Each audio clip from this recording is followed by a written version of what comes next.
Welcome to Real Estate U with Letty Ann.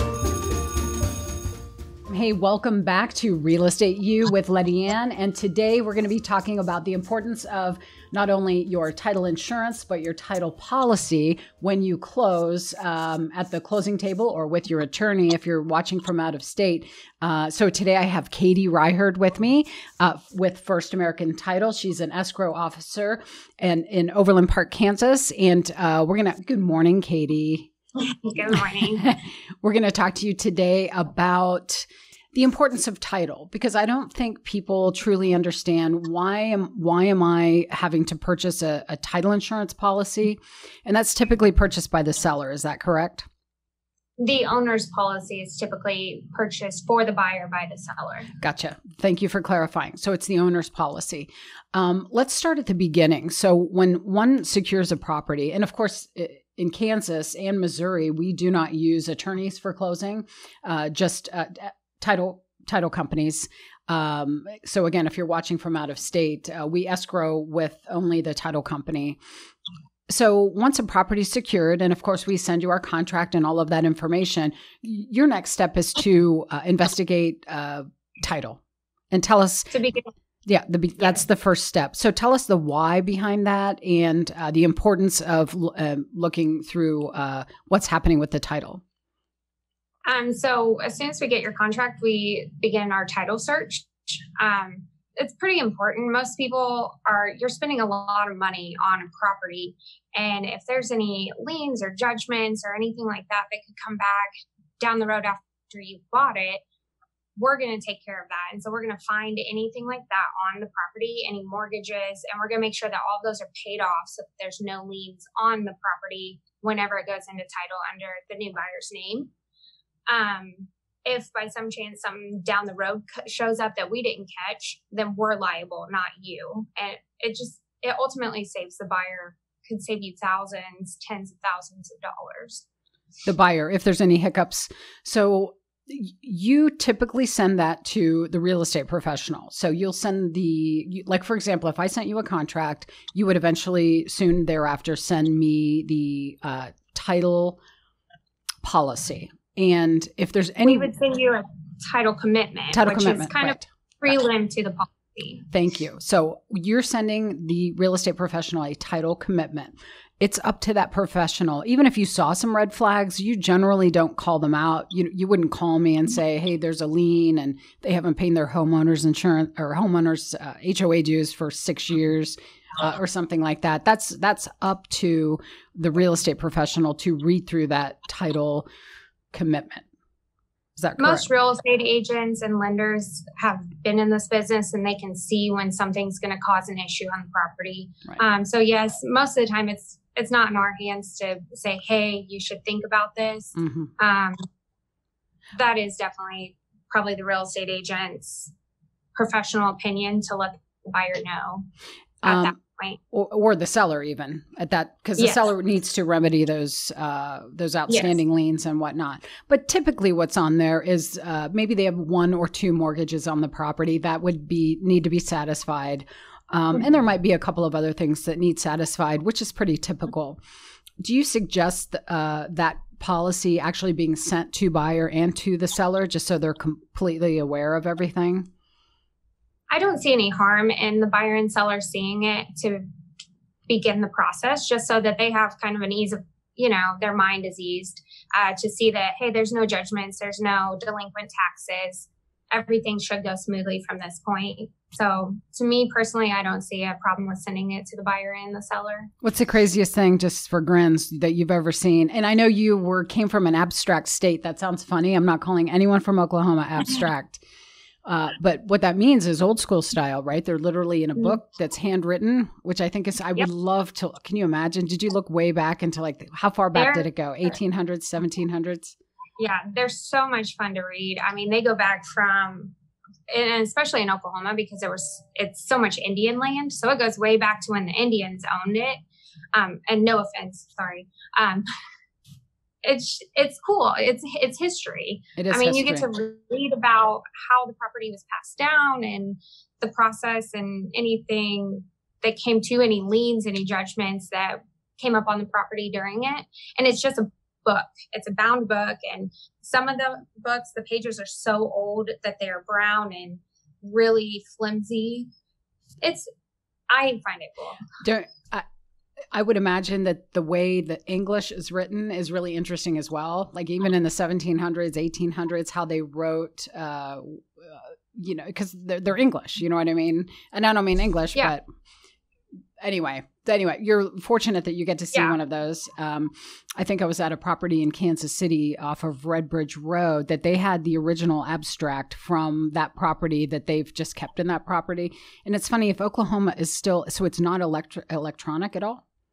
Or, to my knowledge, there are still 2 states. It's Oklahoma and I can't tell you what other state it is that are still abstract states. And so nothing is electronic. You have to order the abstract. As soon as you get the contract, you order the abstract. It comes from an abstract plant. And then your attorney or your underwriters actually look through it. That's wild. And try to go of the last title policy. Just to make sure that nothing is missed. That's so cool. It's pretty cool. I was thinking those have to be kept in some type of secured place or like a humidor or, I don't know. Yep. It has to be like a climate controlled room. Mm-hmm. Mm-hmm. Okay. So what's the craziest thing you may have ever seen? What's something, you probably can't say because oftentimes somebody might be in a bankruptcy situation or oftentimes somebody might owe a lot of people money that could go on and on for pages. But is there anything ever weird or interesting, like somebody owes somebody a giraffe that they never paid for? Or I don't think I've ever come across stuff like that. I have came across where owners weren't aware of judgments that were $50,000 that they owed. And so that is something that we find, and they can't, they either pay it or they don't sell the property. So that is something that we stop from going onto the buyer's name. So that I would say would probably be good. We are a marital state, which means that you can buy the property as a single person, but you have to sell or deed out with your spouse if you're married. So I did have a property where they were still married and the wife tried to sell the property even though it was only in her name. And then I guess her husband ran off to Vegas or something. Oh boy. And she couldn't get him to sign. So she got him to sign? She couldn't get him to. So that's the kind of stuff that we find and make sure that she's not just deeding out inappropriately without him. So did she try to fake that she wasn't married, but that you guys found out she was? Yeah. So I would imagine heirs. We come across some cool stuff. Yeah.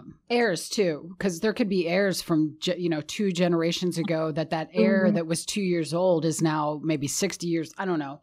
And you have to find that heir to sign off on the property. So normally that goes through probate. Like if a property, someone is deceased and then it has to go through probate, then the probate will normally find the heirs. But like you're saying, to find the heirs and make sure everyone is aware that they hold title. Yeah. I've seen that like on 100-year-old properties that have been in the same family where original heirs had died, in 1920. And anyway, it's cool stuff, title, but it's really important as well. So after we get the title commitment and the real estate professional reads over it and be sure, lets all parties know if there's anything of concern. We know that the seller purchases the title insurance policy for the buyer. Is that correct? Most times. There are specific times where a seller can opt out of paying for it, but for the most part, it's stated in the contract. So if the seller signs the contract where it states that, then they do purchase it. And it's pretty typical, right? Yeah. And tell us the importance of title insurance policy and why that seller is purchasing that to transfer title to the buyer. So if you buy a property and like I said, you're spending a lot of money when you're buying a house. So you buy the property and then 10 years down the road, someone comes and says, there's this judgment that needs paid and it's attached to your property. Well, you pull that policy. And if we didn't find it, then we're the ones that are going to be liable instead of the buyer themselves. So you pay this one-time premium for title insurance to us, but that also protects you down the road. So if, like I said, a judgment pops up and someone's trying to come at you to get the money, you're going to come to us and we're going to take care of it. And that actually covers buyer, which would be the new owner. And then, of course, the seller who's, long gone. If anything should arise, that's curious after that, right? You guys take care of that. We protect the buyer and the lender, make sure that the lender's mortgage is in first lien position so that nothing will come before their mortgage. And then, like I said, the buyer.